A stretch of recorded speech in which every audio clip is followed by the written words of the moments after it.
Bismillahirrahmanirrahim. Assalamualaikum warahmatullahi wabarakatuh. Alhamdulillahi rabbil alamin. Wal aqibatu lil muttaqin wa la udwana illa 'alal zalimin. Wassalatu wassalamu ala asyrafil mursalin wa imamil muttaqin. Sayyidina wa maulana Muhammad wa ala alihi wa sahbihi ajma'in. Subhanaka la ilma lana illa ma 'allamtana innaka antal alimul hakim. ولا حول ولا قوة إلا بالله العلي العظيم. أما بعد نوينا التعلم والتعليم تذكر وتذكير النفع والانتفاع والإفادة والاستفادة والحث على التمسك بكتاب الله وسنة رسوله صلى الله عليه وسلم والدعاء إلى الهدى والدلالة على الخير ابتغاء وجه الله مرضاته وقربه والثواب سبحانه وتعالى وعلى ما نوى حجة الإسلام الإمام أبو حامد الغزالي والعلماء العاملين وأولياء الصالحين ووالدين حاضرين ومشايخهم أجمعين. الله ينفعنا بهم وبأسرارهم وأنوارهم وعلومهم وبركاتهم ونفحاتهم في الدين والدنيا والآخرة. الفاتحة. بسم الله الرحمن الرحيم. الرحمن الرحيم. إياك نعبد وإياك نستعين اهدنا الصراط المستقيم صراط الذين أنعمت عليهم غير المغضوب عليهم ولا الضالين. Alhamdulillah, syukur kepada Allah. Kita berada pada bulan Ramadan yang mubarak, yang penuh barakah. Mudah-mudahan bukan hanya bulannya berkat, tapi kita diberkati di dalam bulan ini. Dan itulah yang sentiasa dimohon oleh baginda Rasulullah SAW untuk diberkati dalam bulan Ramadan. Kerana orang-orang yang di dalam Ramadan tidak diberkati dengan amal soleh, sehingga waktunya tidak ada berkat, habis dengan perkara yang sia-sia. Maka Nabi mengatakan alangkah malangnya orang-orang yang berada dalam Ramadan tapi tidak mendapatkan keampunan dari Allah Subhanahu Wa Taala. Oleh kerana itu kita bersyukur kepada Allah di saat ini waktu kita sedang diberkati. Kenapa? Kerana diisi dengan perkumpulan ilmu dan zikir. Kita boleh untuk duduk di mana pun, akan tetapi nilai duduk kita itu berbeza dengan apa yang diisi di dalamnya. Oleh kerana itu Nabi mengatakan masalul ladzi yadhkurullahu fihi wal ladzi la yadhkurullah kamathalil hayy wal mayyit. Di antara perumpamaan seorang yang berzikir kepada Allah dengan seorang yang tidak berzikir kepada Allah, jauh bezanya seumpama hidup dan mati. Bahkan dalam hadis yang lain, masadul baitil ladzi yuzkarullahu fihi wa baitul ladzi la yuzkarullahu fihi kamathal hayy wal mayyit. Perumpamaan rumah, tempat yang ada diisi dengan zikrullah, majlis ilmu, dengan rumah yang tak ada, seperti hidup dan mati, kata Nabi SAW. Jadi kita boleh duduk, kita boleh rehat, kita boleh lepak, tapi apa dalamnya isinya? Zikir, ilmu, manfaat, ataupun duduk saja, ataupun sembang kosong, apatah lagi mengumpat, maka ianya bergantung kepada apa yang diisi di dalam. Sebab itulah di dalam Sahih Muslim disebutkan ketika malaikat hadir dalam majlis-majlis umpama ini, setelah selesai mereka akan ditanya oleh Allah SWT, sedang Allah Maha Tahu, maka mereka akan laporkan kepada Allah SWT daripada amalan-amalan yang mulia yang mereka hadir bersama dalam majlis itu. Bahkan ketika itu mereka mengatakan mereka nak syurga, mereka tak nak neraka, mereka semua laporkan kepada Allah. Kemudian akhirnya Allah mengatakan ishhadu ya malaikati inni qad ghafartu lahum. Saksilah wahai para malaikat, aku dah ampunkan mereka. Allah kata qad ghafartu lahum, aku dah ampunkan mereka. Ajib, apakah ampunan Allah? Wa qala al-malakul, kemudian satu malaikat tu bagi tahu, ya Allah, ada satu orang, dia datang majlis tu, duduk dalam tu, tapi dia tak nak hadir dalam majlis zikir tu, dia pun tak nak majlis ilmu tu. Dia rasa boring lah. Tapi dia terpaksa duduk. Kerana dia ada keperluan dekat situ. Dia nak jumpa orang ke, ada urusan ke. Dia duduk. Dalam riwayat yang lain dikatakan annahu Abdul Khattab. Dia ni adalah dia memang malas nak hadir majlis tu. Terpaksa hadir, dah tu banyak dosa pula. Malaikat tu yang report kepada Allah. Apa kata Allah? Dia pun aku ampunkan juga. Humul gaum la yashqa bihim jalisuhum, kata Allah SWT. Itu adalah kumpulan yang tak akan rugi orang yang duduk dalam. Dia pun dapat tempias juga keampunan aku. Dia pun dapat rahmat aku juga. Masya Allah. Bermakna orang yang tak ada niat nak hadir pun duduk dalam majlis tu dapat keampunan Allah. Bayangkan kalau orang yang niatnya memang nak hadir, orang yang nak pegang ilmu, orang yang nak berzikir kepada Allah, apa yang akan didapatkan? Pasti lebih luas lagi kurnia Allah Subhanahu Wa Taala. Oleh kerana itu, kualitikan waktu kita dalam Ramadan ini dengan kebijaksanaan untuk mengisi waktu kita dengan perkara-perkara yang baik dan duduk di tempat-tempat yang baik. Walaupun mungkin kita rasa bosan ataupun kita rasa kita lebih minat duduk tempat-tempat yang bukan-bukan, tempat-tempat yang lara. Tapi paksakan dirimu khususnya Ramadan ini untuk berkatnya waktu kami dan juga diri kamu itu dalam Ramadan. Maka bersyukur kerana di saat ini kita diberkati oleh Allah SWT dengan waktu ini. Alhamdulillah. Untuk kita sama-sama membahaskan ilmu, dan ilmu itu pasti sumbernya dua. Iaitu Al-Quran dan Sunnah Nabi SAW. Oleh kerana Ramadan adalah bulan Al-Quran.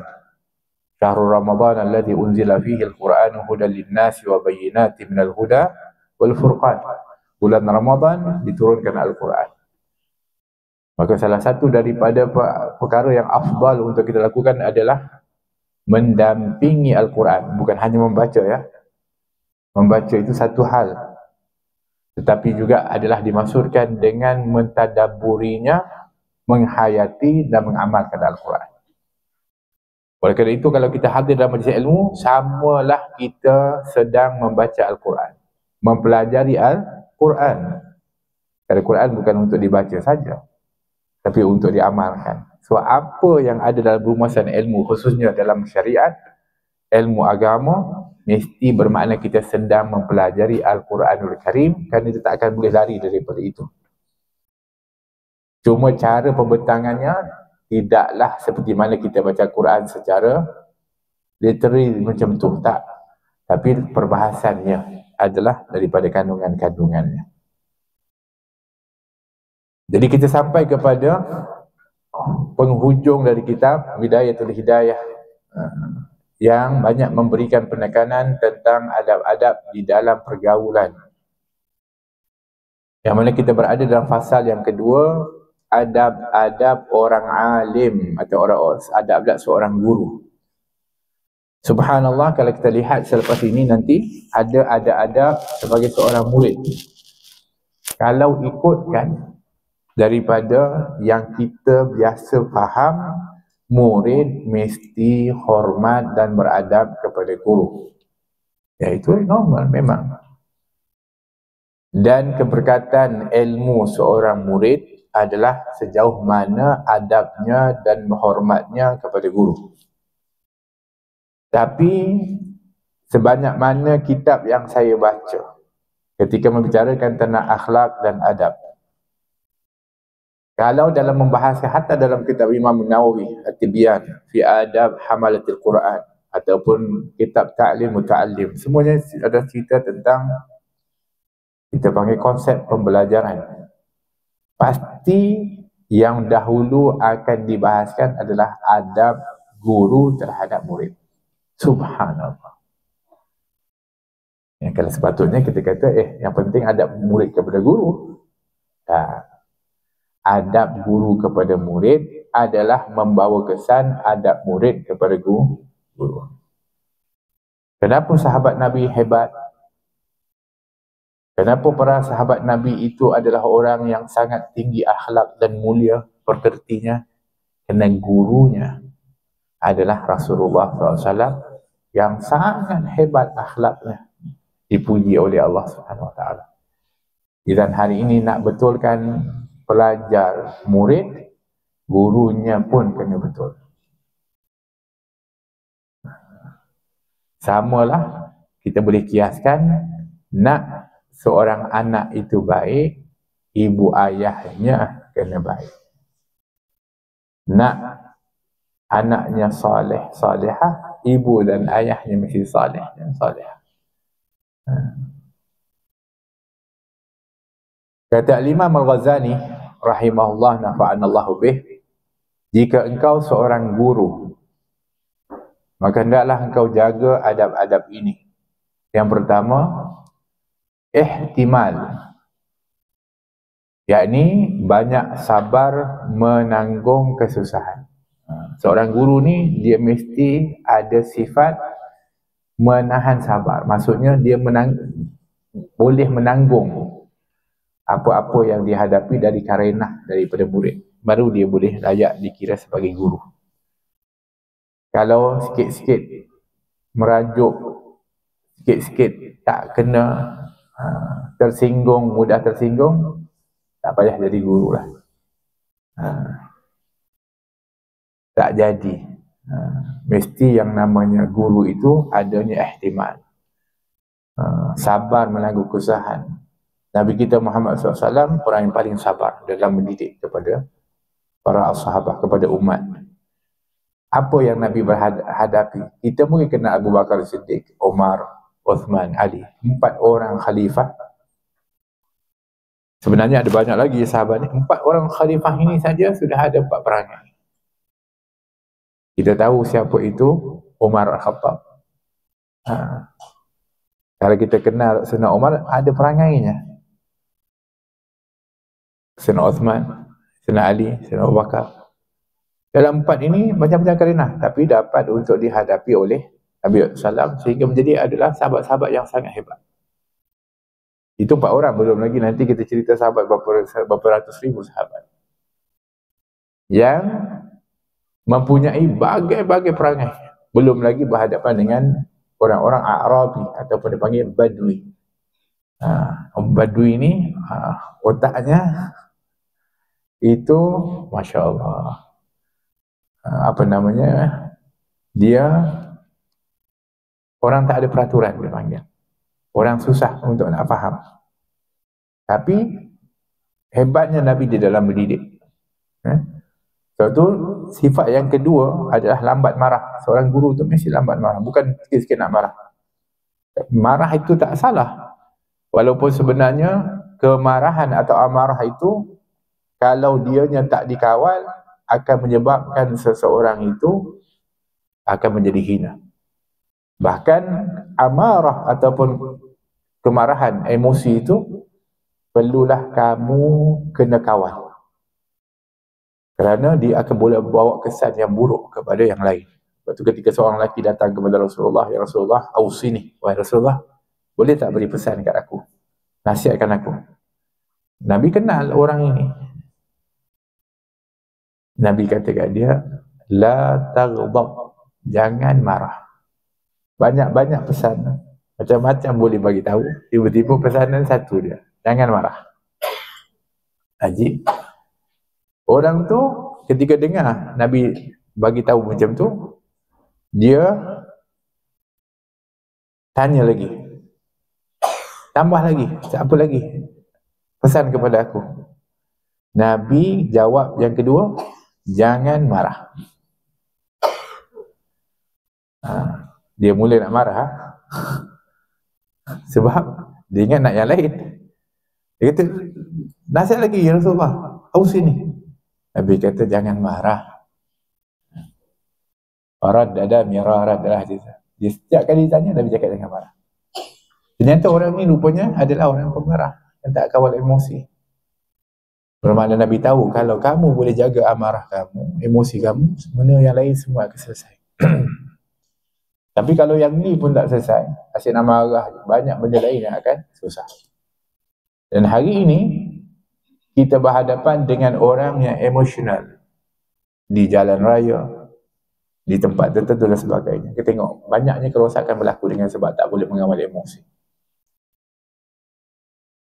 Sebab tu Nabi mengatakan laisa syadidu bisur'ah, bukan orang yang kuat itu adalah orang yang mampu untuk tumbangkan lawannya. Tak. Walakin syadid man yamlik atau yamsik nafsahu indal ghadab. Tapi orang yang kuat itu adalah orang yang mampu tahan amarah. Itu orang kuat. Di tengah marah kerana orang buat macam-macam, tapi dia mampu tahan, itu orang kuat. Dia tak ambil tindakan yang bodoh, dia tak caci maki orang, dia tak buat. Hari ni banyak orang buat dulu baru menyesal sebab emosi. Mungkin dia potong tak kena gaya ke, horn, lepas tu berhenti, lepas tu ambil tindakan, lepas tu menyesal, tapi dah buat lah. Ya, kena marah. Maka mengawal amarah itu sangat penting. Apatah lagi kalau kamu guru lagi lah, guru lagi kena tahan marah. Kalau sikit-sikit nak marah, murid pun lari daripada dia. Dia nak didik. Nabi SAW adalah orang yang lambat marah. Tapi bukan bermakna tak boleh marah. Bahkan marah itu pada tempatnya adalah satu kemuliaan dan satu tuntutan. Cuma bezanya adalah Nabi, kalau yang dilakukan itu kepada pribadi Nabi, kepada diri Nabi, Nabi maafkan. Nabi ini pemaaf. Tapi kalau haknya Allah, lam yakum ahadun min ghadabihi, disebutkan tak ada orang yang sanggup menanggung kemarahan Nabi. Nabi pantang. Kalau haknya Allah, itu Nabi marah. Tapi kalau dari Nabi, kena Nabi maafkan. Nabi sabar. Masya Allah. Ya. Sebab tu ketika seorang badui yang dia menarik lidahnya Nabi pakai macam ni, tarik sampai nampak merah. Nabi tak berubah wajahnya. Bahkan orang tu pula minta duit daripada Nabi SAW. Anas kata, orang ni Rasulullah dia buat begitu. Nabi sabar. Nabi pergi ambil duit bagi kepada dia. Masya Allah. Kita orang buat begitu takkan nak bagi duit, bagi penumbuk. Hendaklah seorang guru itu duduk dengan haibah atas kelakuan yang tetap serta menundukkan kepala. Jadi kalau seorang guru itu duduk dengan betul, bukannya jagalah maruah dirinya dan banyak menundukkan kepala, maksudnya ialah tidaklah rasa dia adalah hebat hatta kepada guru muridnya. Tawaduk kepada semua. Bukannya mesti saya tawaduk kepada orang yang berkedudukan je, orang-orang lain saya tak nak tawaduk. Tak, tawaduk ini tuntutan untuk kepada siapa pun, iaitu kita merendahkan diri, bukan untuk hina, tapi adalah untuk kita merasakan diri kita ini adalah tidak sombong. Atau kepada murid pun. Kata di dalam Al-Quranul Karim, Allah SWT mengatakan kepada Rasulullah, wahai Rasulullah, hendaklah kamu itu merendahkan dirimu kepada kaum mukminin. Masya Allah, Nabi ini mulianya, tapi dituntut untuk merendahkan diri kepada kaum mukminin. Siapa lagi kita? Apa pula nak sombong pula? Dan meninggalkan takbur atas kalian hamba Allah Ta'ala kecuali tak ada orang yang zalim kerana menegahkan daripada kezalimannya. Cuma tak bolehlah kita rendah diri kepada orang yang zalim. Orang zalim kita kena tegaslah. Takkan dengan orang buat zalim kita tunduk maknanya kita menyokong kezaliman. Kita kena sampai satu kaedah disebutkan, takabbur ala mutakabbirin sadaqah. Sombong terhadap orang yang sombong itu sedekah. Macam tu. Kemudian memilih tawaduk, yakni merendahkan diri pada perhimpunan orang ramai dan pada majlis orang ramai. Meninggalkan bergurau dan bermain-main. Guru ni tak boleh lah dia nak bergurau main-main. Saya pun tak tahulah hari ni punya keadaan, saya pun pelik juga. Walaupun itu mungkin dari psikologinya, mungkin itu cara nak tarik perhatian kan.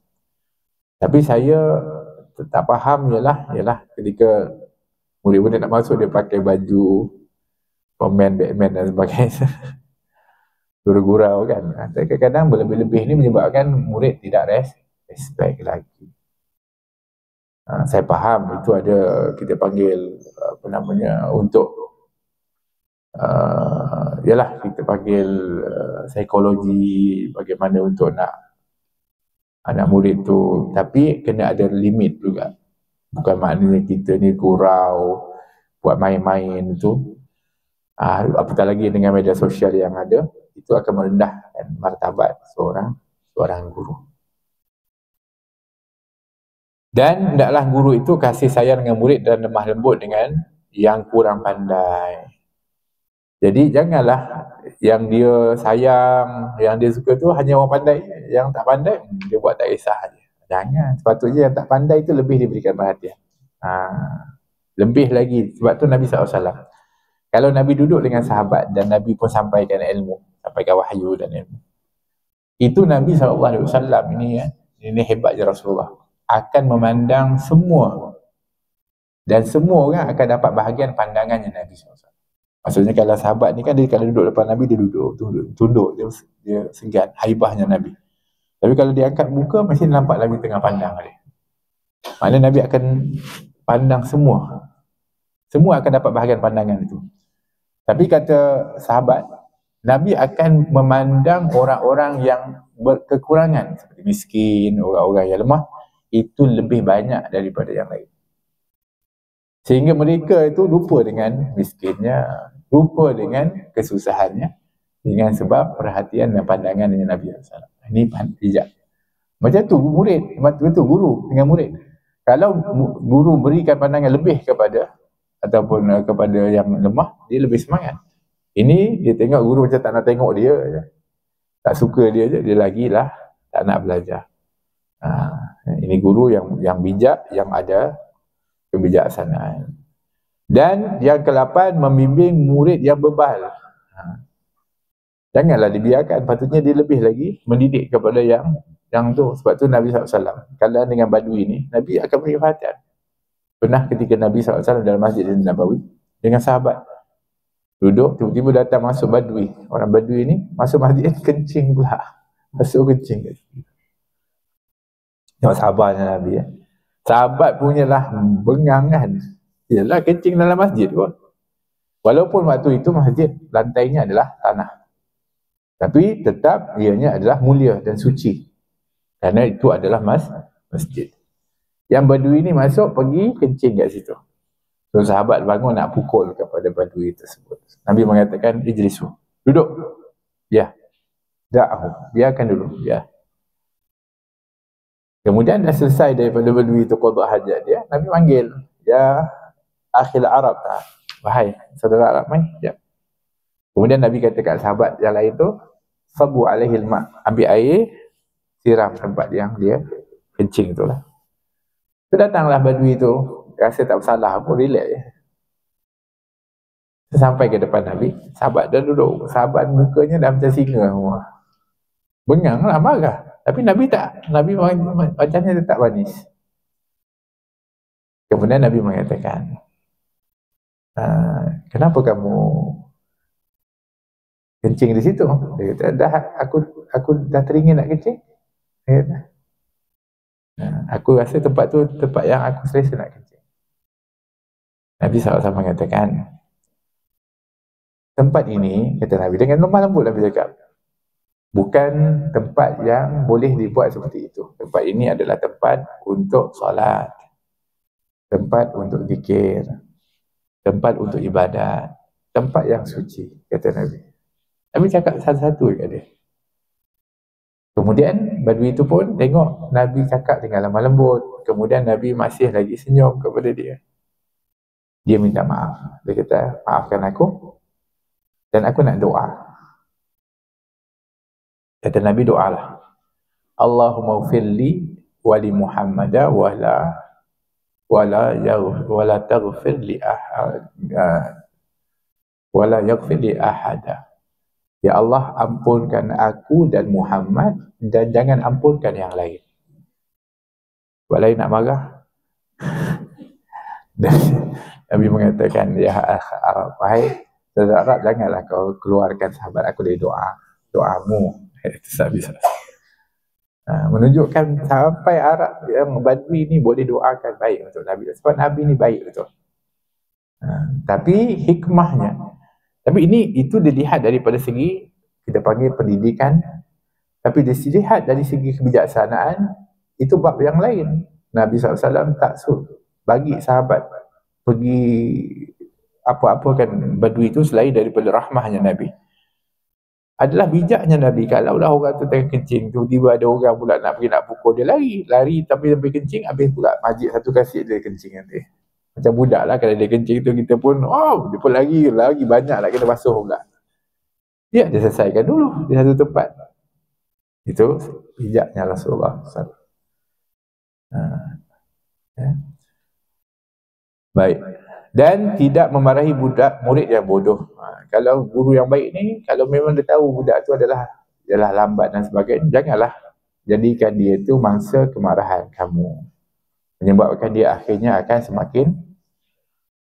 semakin kita panggil dia lah tak nak belajar, semakin rasa dirinya tak boleh belajar. Hendaklah dia didik dengan sabar. Sebab dulu ada seorang guru yang sangat sabar menghasilkan seorang murid yang sangat alim. Walaupun muridnya ini adalah slow learner. Ini cerita seorang bernama Abul Hajar. Ulama. Dia ni slow learner. Maksudnya memang lembab betul lah. Sampai-sampai kelembapan dia itu disebutkan dia belajar dengan guru ni alif dan ba. Alif. Ini apa? Huruf apa? Alif. Okey, alif. Ulang. Sebab dia dah slow kan? Banyak kan? Okey, ingat apa ni? Alif. Okey, kita pergi pindah yang seterusnya. Ba. Ingat? Ba. Sebab banyak kali. Ba. Okey, apa ni? Ba. Sebelum ba tadi apa? Apa lupa. Subhanallah. Alif. Lepas alif tadi? Lupa. Alif, ba. Yang peliknya tu, gurunya sabar pula alif ba tu. Kita alif ba. Kita kalau ngajar, kan? Lagi anak kita ataupun tu sakit jiwa kita, kan? Walhasil. Tapi sabarnya guru ni, berkat kesabaran guru ni, Abul Hajar ni, ketika dia dah rasa diri dia dah tak boleh pergi lah, dia rasa macam dia minta izin kepada guru dia. Saya dah lama ni, kan, memang saya slow betul. Boleh tak kalau saya berikan saya sikit waktu, saya nak apa kita panggil macam rehat sekejap untuk nak refresh. Nanti saya datang balik belajar. Tu yang dia keluar dari tempat, dia duduk, teman apalah tu sangat otak aku ni kan, kerasnya macam batu ni. Tapi waktu dia duduk tu dia tengok, tiba-tiba dia tengok ada satu batu kan besar yang dititis oleh air. Ada air tertitis. Dia tengok batu tu, lekuk batu tu. Batu yang keras macam ni pun boleh lekuk dengan sebab titisan air yang lembut. Sebab terus dititiskan, tak berhenti. Takkan otak aku ni kalau betul-betul tak boleh untuk balik dia belajar. Sungguh-sungguh betul jadi alim. Tapi berkat guru dia. Sabar kalau kita tak tahulah. Masya Allah. Dan seorang guru itu tidak malu daripada berkata aku tidak tahu bagi masalah yang dia tak tahu. Jadi kalau guru ni ditanya, tiba-tiba apa yang ditanya itu tak tahu, jangan malu guru itu mengatakan tidak tahu. Jangan rasa takkan guru nanti aku jawab tak tahu, nanti malulah aku. Jangan, tak tahu cakap tak tahu. Itu lebih mulia daripada kamu mereka-reka. Apatah lagi zaman sekarang, dia tanya, kita jawab buat-buat tahu kononnya, dia pun Google, tengok salah. Lagi malu, habis tak hormat lagi dengan kita lagi dah. Dulu Imam Malik bin Anas radhiyallahu anhu, Imam Darul Hijrah, mazhab Maliki, dia adalah merupakan imam yang duduk di Madinah. Tidak ada orang yang boleh fatwa kecuali dia, sebab punyalah tingginya ilmu dia. Orang pun tak sanggup nak leceh dia punya ilmu. Satu hari datang satu rombongan dari jauh, memang jauh semua datang tu. Sambil datang diarah kepada Imam Malik nak tanya soalan-soalan tentang beberapa soalan. bawa lebih kurang 50 soalan. Sebab ni wakil daripada orang kampung pun ni. Berhasil. Jumpa Imam Malik, sembang, jadi tetamu, suruh mulia kan. Lepas tu kami datang, ada hajat selain daripada kami beramal Masjid Usman, ada soalan. Tanya satu-satu dua, jawabnya, kalau tak salah lah dalam riwayat tu, dia jawab 3 je. Atau 2 daripada yang lain. Yang lain semua dia kata tak tahu. Jadi orang datang jauh-jauh ni kot dia kan. Tapi tiba-tiba tak dapat jawapan. Tadi berapa soalan je. Jadi dia kata nanti kami balik nanti. Kalau orang tanya, Imam Malik jawab apa? Nanti takkan kami nak cakap Imam Malik cakap, nak cakap apa? Imam Malik cakap apa? Imam Malik kata, cakaplah yang Malik tak tahu. Kan senang. Subhanallah. Tawaduknya dia, dan ada mengatakan soalan-soalan itu adalah soalan-soalan kontroversi yang tak perlu dijawab. Jadi dia pun cakap tak tahu lebih baik. Walhasil maksudnya bercakap tidak tahu itu adalah satu kemuliaan. Kalau memang tak tahu, sebab apa nak malu kalau cakap kalau tak tahu, kita tak tahu. Ini semua tahu je. Akhirnya salah. Lagilah malu. Kemudian memberikan perhatian kepada murid yang bertanya dan cuba memahami soalannya dengan baik. Jadi kalau guru yang bagus tu, kalau murid tanya dia beri perhatian. Kemudian dia respon dan jawab dengan sebaik-baik jawapan. Menerima hujah atau dalil yang dihadapkan kepadanya. Kalau ada yang berikan dalil hujah, kalau betul, dia terima. Tunduk kepada kebenaran dengan kembali kepadanya ketika ia tersalah. Kalau mungkin dia tiba-tiba keluarkan satu ilmu ataupun jawapan yang salah, dia bukan maksudkan nak cakap salah, tapi dia tersalah. Kemudian dia balik rumah atau kemudian dia buka, alah salah. Tersalah tadi bagi jawapan. Ketika dia datang balik, jangan malu untuk mengatakan, minta maaf, jawapan yang saya bagi itu atau apa yang saya ajar itu ada kesalahan. Yang betulnya yang ini. Guru yang baik macam tu. Jangan dia diam-diam ataupun mempertahankan kesalahan dia. Menegakkan benang yang basah.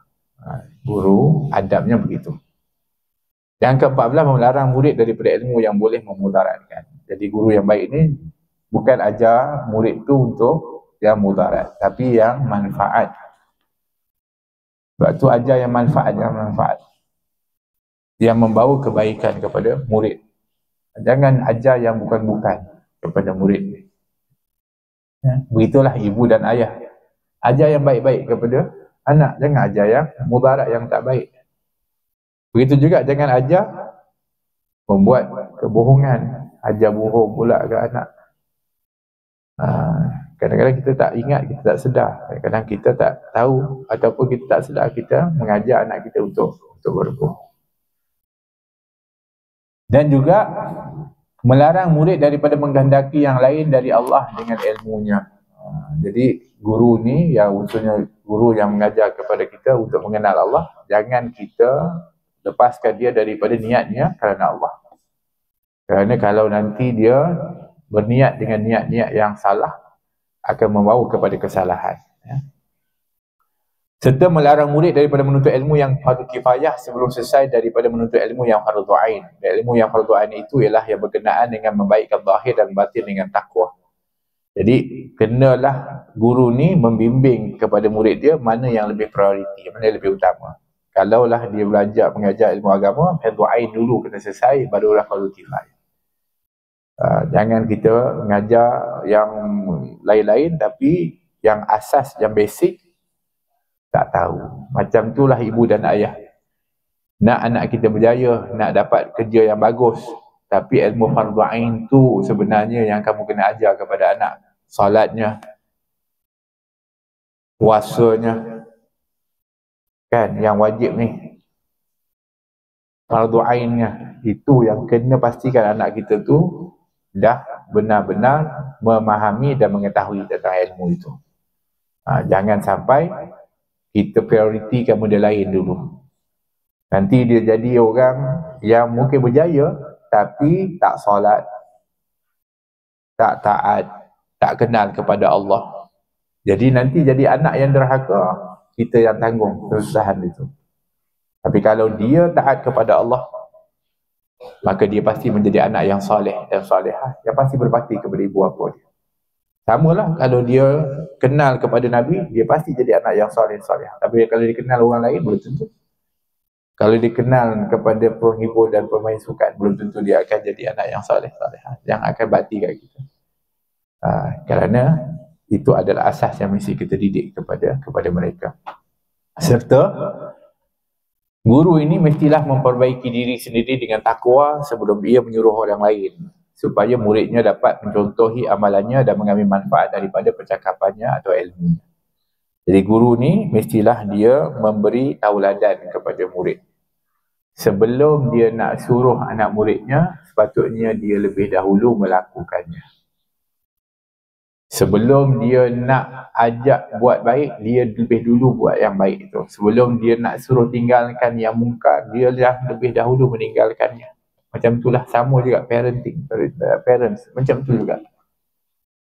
Jangan kita ni larang anak kita buat tapi kita buat. Jangan kita suruh anak kita buat tapi kita tak buat. Bahkan guru ini, apa yang dia ajak, apa yang dia ajar, itu akan memberi kesan kepada murid kalau dia buat. Dulu Syekh Abdul Qadir Jalani, ada seorang datang bawa anak dia untuk suruh Syekh Abdul Qadir Jalani nasihatkan anak dia. Bukan apa pun, anak dia suka makan gula-gula je, makan benda manis-manis. Jadi ayah dia dah risau sangat, anak dia asyik makan manis. Dalam banyak-banyak orang, Syekh Abdul Qadir dia jumpa. Syekh Abdul Qadir ni wali besar, kan, apa namanya, ulama besar. Banyak lagi orang, tapi ialah dia nak juga Syekh Abdul Qadir nasihat. Jadi ketika sampai dekat situ, mereka datang jauh ni, semata-mata nak suruh nasihat tu je pun. Sampai di depan Syekh Abdul Qadir jalan ni, mereka katakan apa khabar, sihat apa semua. Boleh tak aku nasihatkan anak aku ni, budak, untuk dia kurangkan makan manis-manis. Syekh Abdul Qadir jalan ni kata apa? Dia kata, boleh tak kau balik dulu, nanti 10 hari kemudian datang. Jadi dah arahan begitu, dia pun balik kampung balik. 10 hari kemudian datang bawa anak dia. Lepas tu Syekh Abdul Qadir kata, wahai anak, kurangkanlah makan manis-manis, jangan banyak-banyak makan. Itu je. Minggu lalu datang cakap je lah, ini dah tunggu 10 hari pula. Jadi dia tanya, dia kata, wahai Syekh, kenapa pula 10 hari baru datang kamu nasihat? Kenapa tak yang dulu je? Tak pernah aku nak datang 2 kali. Dia kata, masa kau datang suruh aku nasihatkan dia makan manis, aku baru lepas makan manisan. Jadi kalau aku nasihat pada waktu tu, pasti tak akan beri kesan kepada dia.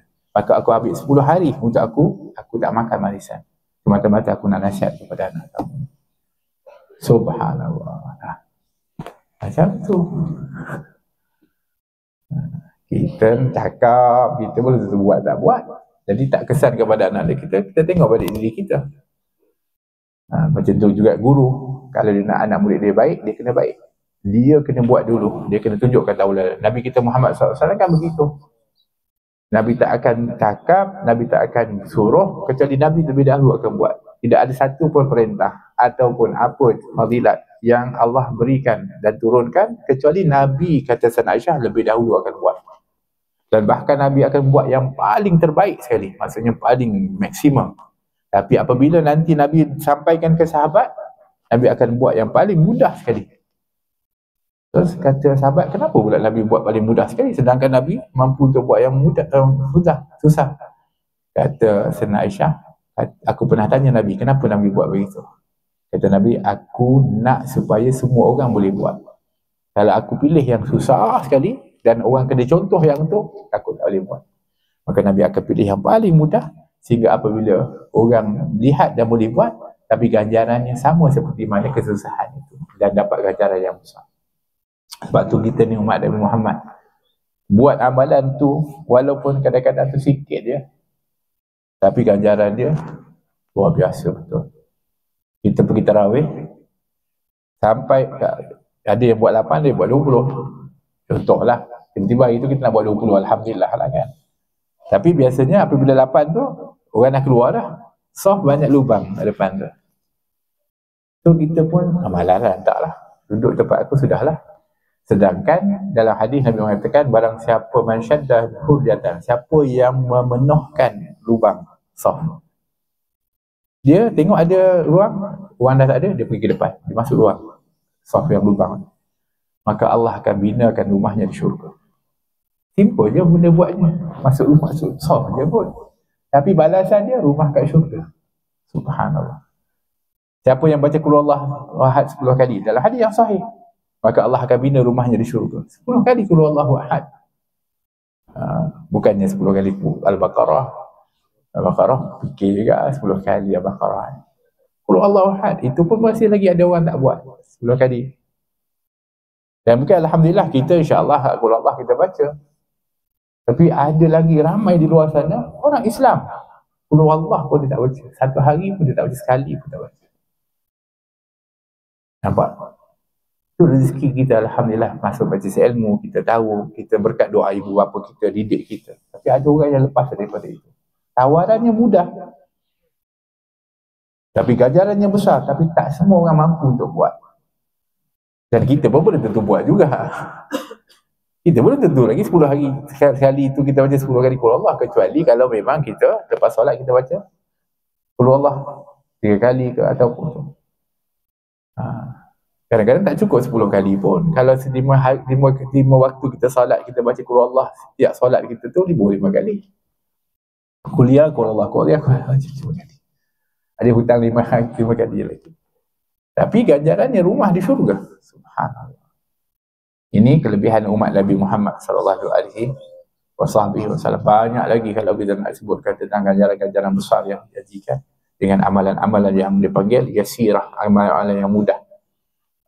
Yang mana sepatutnya kita ni kena bersyukur kepada Allah menjadi umat Nabi Muhammad sallallahu alaihi wasallam, yang kita adalah umat yang terakhir tapi yang pertama akan masuk ke dalam syurganya Allah SWT. Kita adalah umat yang pendek umurnya, baina sittin ila sab'in. Kebanyakan umur umat aku di antara 60 hingga 70. Tapi amalnya itu walaupun dalam umur yang sedikit akan mengatasi kepada umat-umat yang umurnya ratusan dan ribuan tahun. Sehingga salah satu daripada bonus yang Allah berikan untuk mendapatkan atau mengatasi ganjaran umat-umat yang sebelumnya adalah Lailatul Qadar. Ni dalam Ramadan yang kita nak dapatkan ni, yang dianya adalah khairun min alfi syahr, lebih baik daripada 1000 bulan, lebih baik daripada 83 tahun beramal. Maknanya malam tu kalau kita salat, malam tu kalau kita munajat, malam tu kita baca Quran, kita seolah-olah beramal 83 tahun lebih. Jadi kalau setiap tahun dapat, kita buat amal malam Lailatul Qadar kali lah. Yang gini adalah jumpa 10 kali dah, ada yang jumpa 20 kali dah. Maksudnya 20 kali Ramadan, jumpa Lailatul Qadar, tak tahu lagi berjumpa ke tidak. Tapi sekurang-kurangnya kita berusaha untuk dapatkan tu. Tapi dia bukan limit 83-84, khairun, lebih baik daripada 1000 bulan. Subhanallah. Sebab tu kita kena, Nabi kata, kamu kena cari Lailatul Qadar. Sebab tu kita, walaupun ni baru 4 hari kita puasa, maknanya kita ada baki lagi. Tapi kita nak graf kita naik sampai akhir. Dan kemuncaknya 10 terakhir itu adalah paling tinggi sekali. Kita tak nak graf sekarang tengah high, tiba-tiba turun. Terakhir lagi habis. Ini dulu punya cerita. Dah lupakan sejarah lama tu. Sekarang kita nak ubah kita punya trend Ramadan. Biar sekarang ni tengah baik, naik lagi. Dan akhirnya 10 tu memang paling baik sekali. Sebab Nabi SAW itu cara dia. Masuk Ramadan lebih baik daripada bulan yang lain. Masuk 10 terakhir lebih baik daripada hari-hari yang lain. So itu yang kita nak kena buat. Maka untuk kita dapatkan yang tu, ialah kita kena tanamkan iman tadi. Imanan wahtisaban. Iman, yakin. Sebab kita ni hanya akan beramal dengan keyakinan kita. Semakin yakin dan penuh iman, semakin tingkat amalan. Tapi kurang keyakinan kita, iman kita. Sebab tu kita kata, kenapa kita tak beramal? Tak berapa yakin. Kalaulah kita tengok sahabat, kenapa mereka berlumba-lumba untuk buat kebaikan? Sebab mereka yakin. Ini buat ni dapat ganjaran. Ini dapat, yakin betul dia. Iman dan wahtisaban. Sehingga mereka tak akan lepaskan peluang pun. Kerana mereka yakin balasan tu. Walaupun balasan itu gaib, tak nampak. Tapi iman tu meyakini. Sebab tu kita kena tingkatkan keimanan kita dalam Ramadan ni supaya kita punya amal kita semakin meningkat. Dan tahniah yang selalu bersedekah dalam Ramadan, kerana memang sedekah terbaik itu adalah sedekah di dalam Ramadan. Tahniah orang-orang yang banyak berdoa, kerana memang di saat Ramadan, khususnya ketika puasa, doanya dimustajabkan oleh Allah Subhanahu Wa Taala. Tahniah orang yang banyak baca Al-Quran, selalu asal-asal waktu kosong buka Bismillahirrahmanirrahim, baca Al-Quranul Karim. Tak kira lah, mungkin sempat 3 ayat atau 1 muka, 2 muka. Yang penting waktu kosong dia baca Al-Quranul Karim. Tahniah. Kerana memang itu juga adalah merupakan daripada amalan Nabi kita Muhammad SAW dalam Ramadan. Tak pernah meninggalkan tadarus Al-Quran dengan Jibril AS pada setiap hari. Jadi bermakna Alhamdulillah potensi kita semakin meningkat. Cuma tinggal lagi apabila kita berada dalam keadaan ni, dia akan, apabila benda itu berulang kali buat, dia akan timbul bosan, dia akan lelah, penat, dia akan jadi rasa biasa. So ini yang kita kena atasi ni. Jangan ada bosan, jangan rasa penat, dan jangan rasa biasa. Sentiasa rasa luar biasa, sentiasa mujahadah, bersungguh-sungguh lawan daripada nafsu kita yang malas tu. Maka kurangkan 4 perkara. Kurangkan makan. Memanglah saya tak puasa, memanglah dah puasa tak makan, betul, tapi berbuka tu maksud dia. Kurangkan makan. 2, kurangkan bercakap. Saya lebih bercakap ni lah. Tapi kita kena kadang bercakap ni, khususnya jangan banyak sia-sia tu, kurangkan. Kurangkan tidur. Kan? Walaupun tidurnya, kata orang kata tidurnya orang puasa nak ibadah, takkan nak tidur je, rugilah. Kurangkan tidur, bangun banyak untuk kita banyak ibadah. Dan keempat, kurangkan bergurau. Sebab bergurau tu nanti kita akan lalai. InsyaAllah kalau kita pegangnya tu, kita akan mudah-mudahan meningkat dan amal-amal kita. Jazakumullah khair kepada semua, mudah-mudahan kita diberkati dalam Ramadan. Allah bantu kita insya-Allah, mudah-mudahan untuk kita dapat melaksanakan puasa yang sebaik-baiknya dan qiyam, serta Allah tumpukan kita dengan Lailatul Qadar. Mudah-mudahan Allah jauhkan kita daripada perbuatan maksiat dan juga daripada perbuatan yang mungkar, dan dekatkan kita dengan kebaikan. Amin Allahumma amin. Rabbana atina fid dunya hasanah wa fil akhirati hasanah. Wassallallahu ala sayyidina Muhammad wa ala alihi washabihi wasallam. Alhamdulillahirabbil alamin wal afu minkum. Assalamualaikum warahmatullahi wabarakatuh.